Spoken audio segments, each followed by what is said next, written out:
Okay, so let's dive into PPROM. Premature rupture of membranes. Yeah, PPROM, especially those cases, before 24 weeks. Right.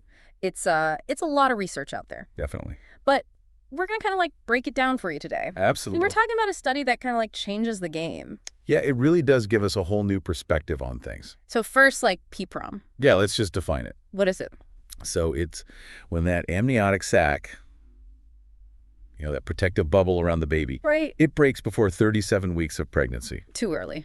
Way too early, yeah. And this happens in about 5 to 7% of all pregnancies. Wow. So it's a big deal. And a big reason why we see premature babies, right? Absolutely a major contributor to preterm birth. And the earlier it happens, Oh, the more risky. like way more risky. Especially when we're talking about like that 20 to 25 week range. Right. That's what we call periviable. Periviable. Because the baby's chances of survival outside the womb are just so uncertain at that point. Yeah, and that's where this study is kind of like, whoa. Yeah, a real curveball. So this Israeli study looked back at a bunch of women who had singleton pregnancies, I and they had what we call prolonged PPROM, prolonged meaning. meaning their water broke at least 7 days before they delivered. Got it. At least 7 days. And these pregnancies were anywhere from like 17 to 33 weeks along. Okay. Wide range there. Yeah. So that 7-day period, that's like the key. It's called the latency period. Latency. Yeah, the time between when the water breaks and the baby's born. Okay.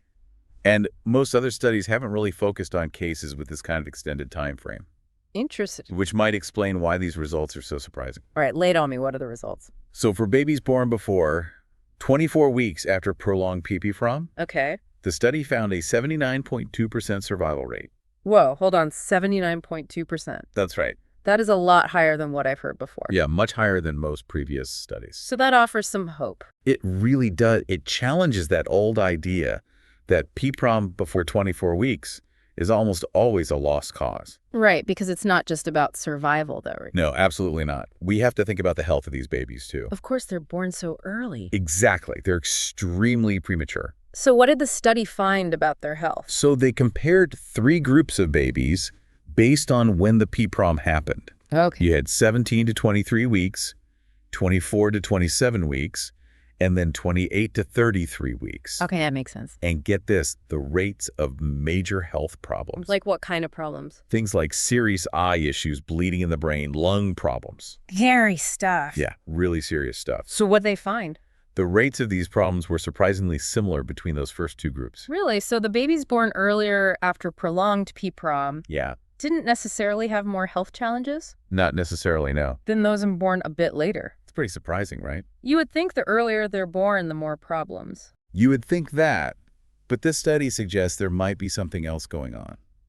Okay, so like what could that be? Well, it could be that latency period we talked about. The latency period. Remember that time between the water breaking and the delivery? Right. That could be a game changer. Okay, I'm trying to wrap my head around this. Sure. How could a longer time between the water breaking and delivery make such a difference? Well, it allows for some really crucial interventions. Like what? In Israel, the standard practice for PPROM includes giving the mother corticosteroids Oh, yeah. and antibiotics. Okay. And these medications can make a huge difference. So corticosteroids, they help the baby's lungs develop faster, Exactly. and antibiotics reduce the risk of infection. Right. And with that extra time, those treatments have more time to work. Exactly. It gives the baby a better chance to mature and get ready for life outside the womb.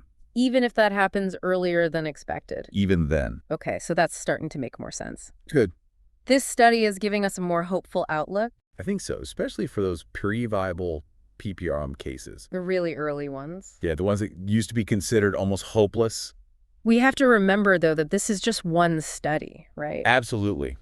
We can't get ahead of ourselves. Our researchers were looking back at data that had already been collected. Retrospective study. Yeah, so there could be some bias. There could be. And the number of cases wasn't huge. Right, it wasn't a massive study. So they might have missed some subtle differences It's possible. between those groups of babies. Yeah, we have to acknowledge those limitations. But even with those limitations, For sure. this study is still pretty eye-opening. It really is. It makes you think differently about how we approach PPROM, It challenges the assumptions. especially when there's that extended latency period. Absolutely. That latency period seems to be a key factor. So it's not just about gestational age. Right. It's not the only thing to consider. There are other things at play, Definitely individual circumstances matter. like the length of the latency period, the mother's health, the availability of treatments. All of those things play a role. This study is telling us that. It really is. And it underscores the need for individualized care. Absolutely. There's no one-size-fits-all approach to PPROM. No two cases are exactly alike. Decisions need to be made on a case-by-case basis, I agree. A tailored approach is essential. taking all these factors into account. And involving the patient in the decision-making process. Absolutely, it's a shared decision. A partnership between the healthcare provider and the expected parents. Okay, so we've laid the groundwork here. I think so. We've defined PPROM, We have. explored this groundbreaking study, It did. and started to unpack the significance of that latency period. Yeah, that latency period is really intriguing. It is right. It's a new way of thinking about things. We've challenged some assumptions We have. and opened up a whole new way of thinking about this complex condition. I think we're just scratching the surface. Now, I'm curious to know, Okay. what's standing out to you so far? That's a good question. What are your initial thoughts? Well, one thing that really struck me Yeah. is how this research really challenges the idea of gestational age as the only determining factor. Right. It's not just about how far along the pregnancy is. It's more nuanced than that. Much more nuanced. These other factors, like the length of that latency period, Exactly. they might be just as important, if not more so. It's a real paradigm shift. That's a really insightful observation. Thanks. And it makes me wonder, Yeah. what other factors might be at play here? Oh, I'm sure there are many. What else could contribute to those better than expected outcomes Right. in cases of prolonged PPROM? It's a fascinating question. Feels like there's still so much we don't know. Oh, absolutely. We're just beginning to understand the complexities. This study opens up a whole new avenue for research. It does. It's like a door to a whole new world of discovery. We need to dig deeper And we need to explore further. into the mechanisms behind prolonged latency.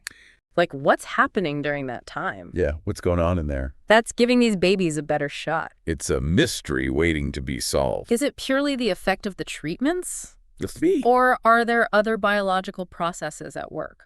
That's what we need to find out. It's like a puzzle, isn't it? It is a complex and fascinating puzzle. I got some of the pieces. We do. We've made some progress. But there are still gaps to fill in.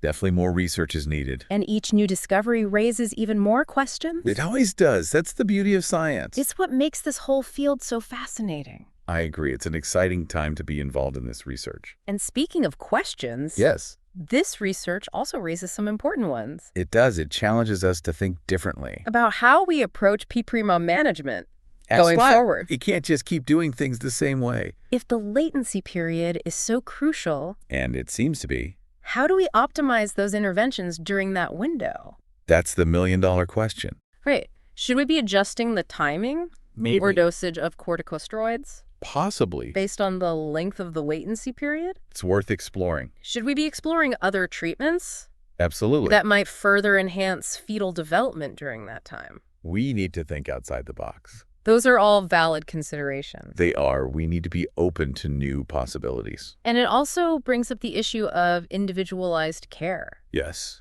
Not all cases of PPROM are the same. Definitely not cookie cutter. This study underscores the need to tailor our approach It does. We need to personalize treatment plans.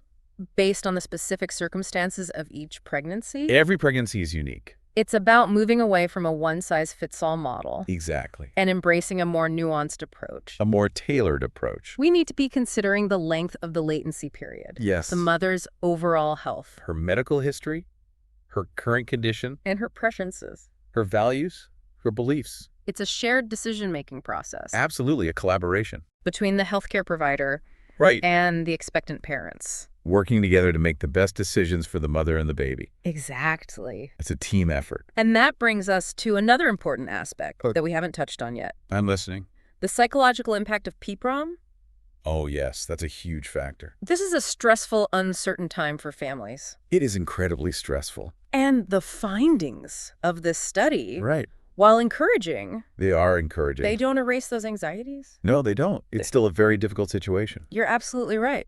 It's a lot to process. Imagine being told your water broke weeks or even months before your due date. I can't even imagine. The fear, the worry, the sense of the unknown. It must be overwhelming. It must be incredibly overwhelming. And even with a longer latency period, Right? And those positive outcomes, Yeah, there's still that constant anxiety of course. about the baby's well-being. Absolutely. It's a natural human response Precise. to worry about your child. And that's where providing emotional support becomes just as critical It is just as important. as medical management. You can't separate the two. These families need clear, compassionate communication Absolutely. from their healthcare team. They need to feel heard and understood. They need reassurance guidance Yes. and access to resources that can help them cope They need a support system. with the emotional roller coaster of PPPROM. It's a wild ride. It's a holistic approach to care. It is. We need to treat the whole person. We can't just focus on the physical aspects of a pregnancy. Right. We have to address the emotional and psychological needs of the family as well. Absolutely. Mind, body, and spirit. And that support needs to continue It does. beyond the immediate postpartum period. Yes, it's an ongoing process. As we mentioned earlier, prematurity, Right. even in cases with positive initial outcomes, Yes. can have long-term implications There could be challenges down the road. for the child's development. F- So ongoing monitoring, Yes. Regular checkups, early intervention services, if needed, and access to support groups connecting with other families. can make a world of difference. They can make all the difference. It's about recognizing that this isn't just a short-term crisis. No, it's That's a journey. a journey that families might be on for years to come. And providing that ongoing support Yes. can help them navigate the challenges And celebrate the victories. and celebrate the milestones along the way. It's all part of the journey. Well said. Thank you. And as we talk about the long-term implications of PPROM Yeah. and prematurity, Yeah. it brings to mind another point Okay. that wasn't explicitly addressed in the study, Interesting. but it's something we should consider. I'm all ears.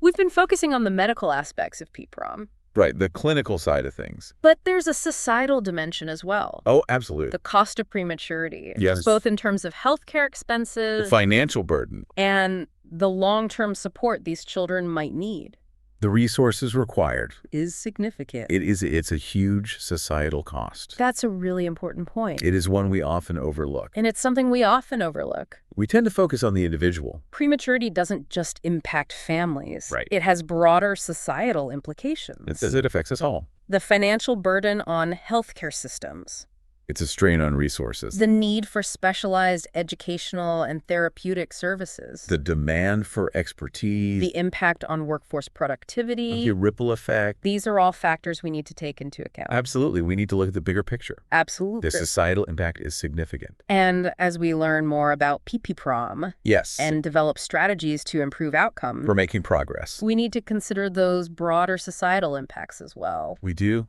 We need to think holistically. How can we create systems of care That's the challenge. that are both effective and sustainable? We need solutions that work long term, How can we ensure that all families, regardless of background. regardless of their socioeconomic status, Everyone deserves access. have access to the resources they need? It's about equity and fairness. These are big questions, They are complex issues. and there's no easy answer. No simple solutions. But by bringing them to light, Yes, by raising awareness. by acknowledging the complexity of the issue, recognizing the challenges. we can start to have those crucial conversations. You need to have those We conversations. need to start somewhere. Absolutely. Awareness is the first step. So we've covered a lot of ground in this segment. We have. It's been a deep dive. We've explored the implications of the study's findings, We've unpacked the research, delved into the psychological impact of PPROM, the emotional toll, and touched upon the broader societal dimensions. the wider implications. We've uncovered some fascinating insights I think so. There's a lot to think about. and raised some challenging questions. The questions are important. And I think it highlights just how much there is to consider It's a complex issue. when we're talking about PPPROM. It's not just a medical issue. It's not just about medical management. It's about so much more. It's about holistic care, Yes, emotional support, absolutely. and addressing the broader societal implications. It's about the big picture. It's a complex issue, It is. but this deep dive has shed some light I hope so. on the intricacies The complexities. and the possibilities. There is hope. We've seen the power of research to challenge assumptions To question what we thought we knew. and offer new hope. To open up new possibilities. We've recognized the importance of individualized care Tailoring treatment to the individual. and shared decision-making. Collaboration between doctor and patient. And we've begun to grapple Yes. with the broader implications of PPPROM The impact on families and society. for families and society as a whole. It's a big issue. It's a big issue. It affects us all. And that's what makes this conversation so valuable. I agree. It's been an enlightening discussion. It's not just about summarizing research. No, it's about going deeper, It's about exploring the nuances, unpacking the complexity, asking the tough questions, challenging assumptions, and pushing the boundaries of our or understanding. expanding our knowledge. Now, before we move on to the final part of our deep dive, Right? I'm curious what's resonating with you the most from this segment. Let me think. What thoughts or questions are swirling in your mind? One thing that really stuck with me, is this whole idea, about the latency period, Yeah. like how long it is, could really change how we manage PPROM. Yeah, it seems like the longer it is, the better. Well, yeah, but we don't really know why that is. Right, that's what's so fascinating. It's like, what's going on during those extra days or weeks? Exactly, like is it just those treatments? The corticosteroids, the antibiotics? Yeah, are they the magic bullet? Maybe. But maybe there's something else happening too. Something we haven't even thought of yet. Exactly like some biological process we're not aware of. That's what makes this research so exciting. It opens up so many new questions. And new possibilities for treatment. Absolutely. And it challenges us to really rethink how we approach PPPROM, Like if the latency period is so important, which it seems to be. then how do we make the most of it? Right. How do we optimize those interventions? Maybe we need to adjust the timing of the steroids. Or the dosage. Or maybe there are other treatments we should be exploring Things that could help the baby develop even faster. while they're still in the womb, Exactly. It's all about maximizing that time. and recognizing that each case is unique. Right. This isn't a one-size-fits-all situation. We need to consider all the factors. The latency period, the mother's health, her preferences, It's a shared decision.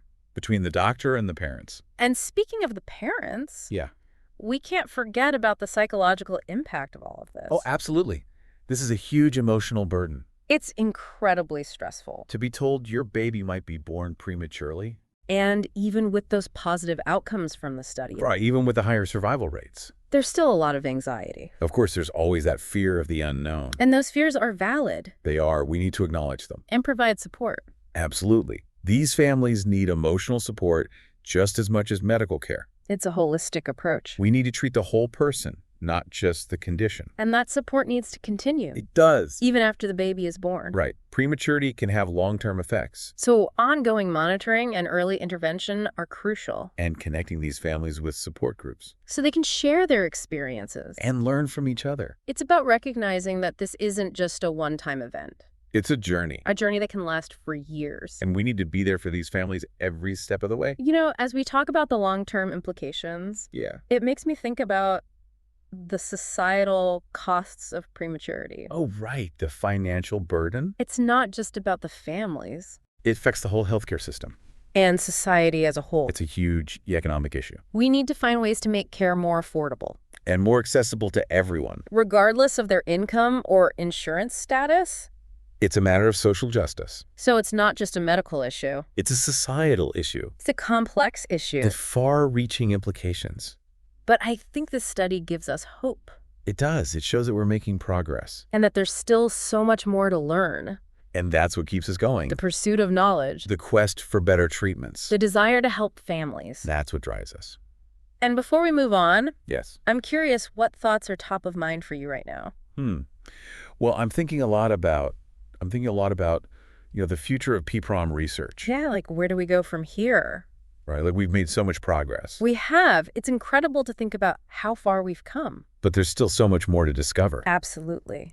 So what are the next frontiers? Well, one area that's really exciting is the role of genetics. Genetics. Yeah, you know how some people are just predisposed to certain conditions? Right, like heart disease or diabetes. Exactly. Well, it's the same with preterm birth. So you're saying there might be a genetic link to PPROM. There very well could be. We know that certain genes can increase the risk.